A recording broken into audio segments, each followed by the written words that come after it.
5 porros o más a la semana pueden tener riesgos para nuestra salud y el consumo, por los datos que tenemos, es mayor, Nerea. Es mayor y además empiezan cada vez antes, Miriam. La edad media oscila entre los 15 o incluso menos de los 15 años. Vamos a ver algunas de las cifras que nos deja este estudio realizado por el Hospital Clínic y DIVAPS, y es que son 5 o más porros a la semana, lo que implicaría ya un riesgo este consumo para la salud.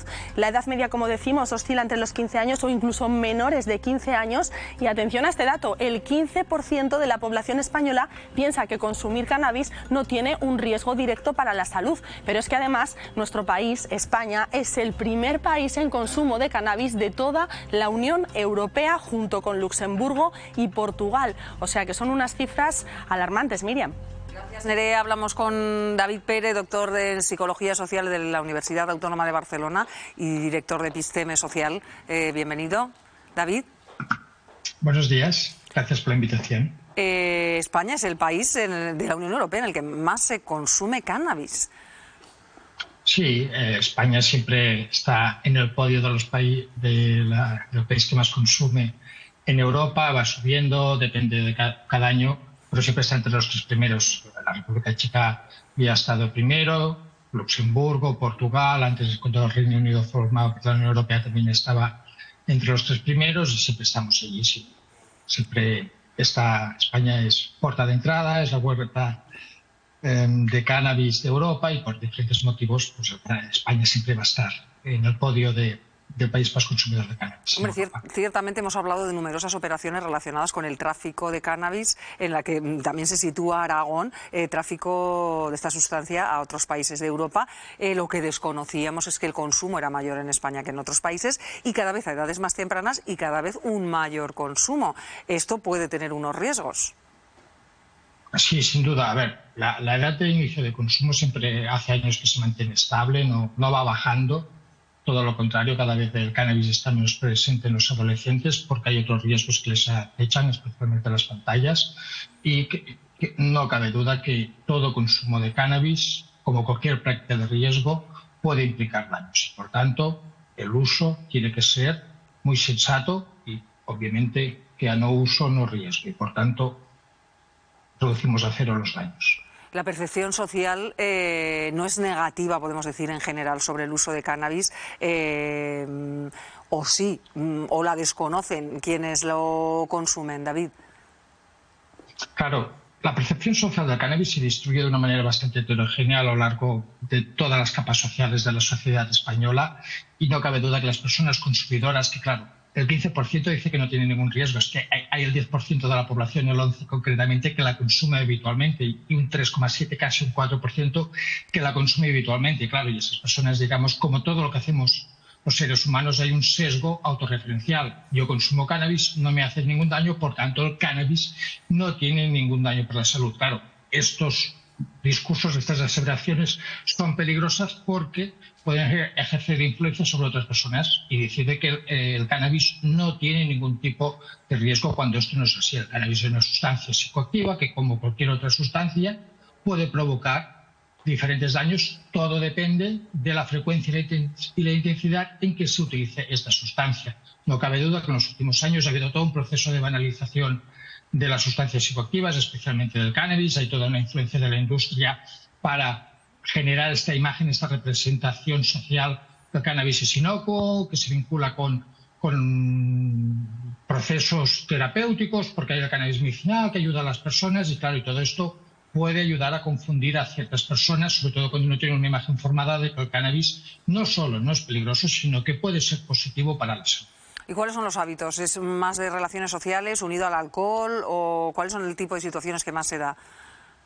Claro, los usos del cannabis son muy poliédricos, hay de diferente naturaleza. Si hablamos de los más jóvenes, la inmensa mayoría de los adolescentes y jóvenes emplean el cannabis para sociabilizarse, para relacionarse, todo con un componente recreativo, y lo que es muy importante, siempre vinculado a un tiempo y a un contexto muy determinado, es decir, un contexto de ocio durante tiempos de sociabilización y de recreo. Eso es muy importante porque si solo se inscriben en esos tiempos y en esos contextos, los posibles daños se reducen, aunque no cabe duda que si hay esos usos, luego se puede pasar a los días entre semana y empezar a hacer un uso compulsivo de esta sustancia, aunque solo quien hace esta trayectoria es una minoría y normalmente se debe porque lo hacen con unas intenciones de automedicación, es decir, sufren una serie de malestares, no se encuentra bien por diferentes motivos, en muchos casos pues de aceptación, de falta de habilidades sociales,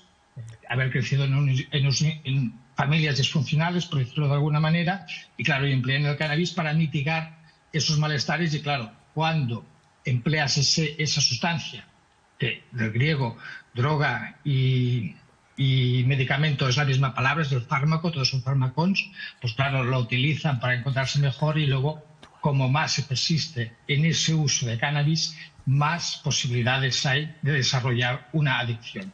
Y David, estaba diciendo que no ha aumentado el consumo entre las edades más jóvenes, pero sí, según este estudio del Clinic, arroja datos como que en edades tempranas se consume cannabis de alta potencia, con lo cual los riesgos para la salud física y mental todavía son mayores, porque hablamos de adolescentes.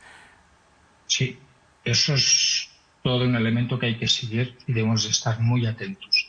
Las prevalencias se mantienen estables o tienden a la baja, pero el mercado ofrece cannabis cada vez más intensos. Y no solo cannabis, no solo marihuana como tal, sino todo extracciones hechas con procesos en ecuaciones químicos o mecánicos, o lo que sean, que hace que las concentraciones sean terribles. Si la marihuana de hace 20 años tenía un 2,3 de THC, es decir, el principio activo del cannabis, el que hace, digamos, los efectos eufóricos y alucinógenos, para entenderlos, aunque no sean bien alucinógenos, en los últimos años ha aumentado notablemente y es fácil encontrar marihuanas con el 10% de cannabis, 20%, incluso hasta 30%. Y luego hay las extracciones que son casi de 80 y 90%. Obviamente que a más principio psicoactivo, más posibilidad de psicosis hay. Y eso sí que es un riesgo que se tiene que trabajar para reducir en la presencia de esas marihuanas que son altamente potenciales. David, me acompañan en esta mesa varios colaboradores, entre ellos Isabel Nerín, que además es médico y que quiere lanzar una pregunta o comentar este tema de abuso de los porros, fundamentalmente con usted. Sí. Hola, buenos días, David. Estoy muy de acuerdo con lo que planteas de la banalización que se ha hecho del cannabis en los últimos años y estoy absolutamente de acuerdo. La mayoría de los consumos en España es a través de cannabis, es a través de los porros, por lo tanto, con tabaco, es decir, fumado, ¿no? Entonces, antes considerábamos que el tabaco podía ser una puerta de entrada para el consumo de cannabis y ahora parece ser que el cannabis puede ser una puerta de entrada para el tabaco, porque la nicotina es una sustancia muy adictiva, el cannabis también lo es, aunque en menor grado. Entonces, ¿esto lo habéis mirado, esto lo habéis analizado, si el cannabis ahora es una puerta de entrada para el tabaco, que ya sabemos que el tabaco es una puerta de entrada para el cannabis?